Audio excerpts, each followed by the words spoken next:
उद्धव ठाकरे मुख्यमंत्री असताना नारायण राणेंनी केलेल्या वक्तव्याच्या प्रकरणी नारायण राणे यांना दाखल गुन्ह्यातून क्लीन चिट मिळालेली आहे। पोलिसांकडून ही क्लीन चिट देण्यात आली।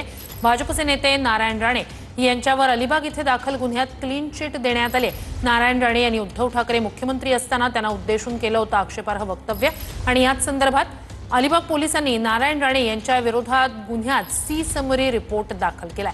नारायण राणे यांनी गुन्हा दाखल करण्यासाठी मुंबई हायकोर्टात दाखल केलेली याचिका मागे घेतली।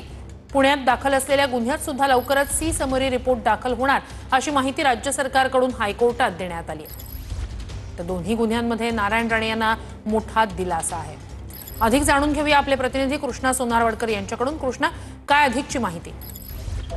श्रोते, आपण पाहतो की महाविकास आघाडी सरकारच्या काळात उद्धव ठाकरे मुख्यमंत्री असताना भाजपचे नेते ज्येष्ठ नेते नारायण राणे यांनी एक विधान त्यांना केलेलं होतं, ते आक्षेपार्ह मानलं जाऊन त्यावरती गुन्हा दाखल करण्यात आलेला होता आणि नारायण राणे यांच्यावरती अटकेची कारवाई सुद्धा अलिबाग पोलिसांनी केलेली होती आणि त्याचबरोबर पुण्यामध्ये सुद्धा त्यांच्या विरोधामध्ये एक गुन्हा दाखल करण्यात आलेला होता। हे दोन्ही गुन्हे रद्द करण्यात यावेत यासाठी मुंबई हायकोर्टामध्ये त्यांनी याचिका दाखल केलेली होती, मात्र ती त्यांनी आज स्वतःहून मागे घेतलेली आहे।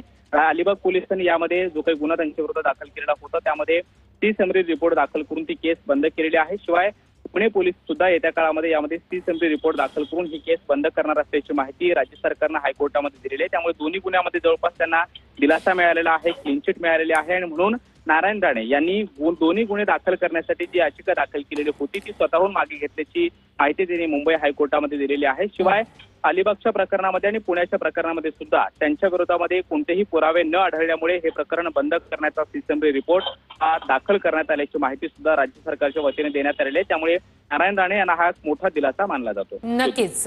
तुर्तास धन्यवाद कृष्णा, तुम्ही दिलेल्या संपूर्ण माहितीसाठी।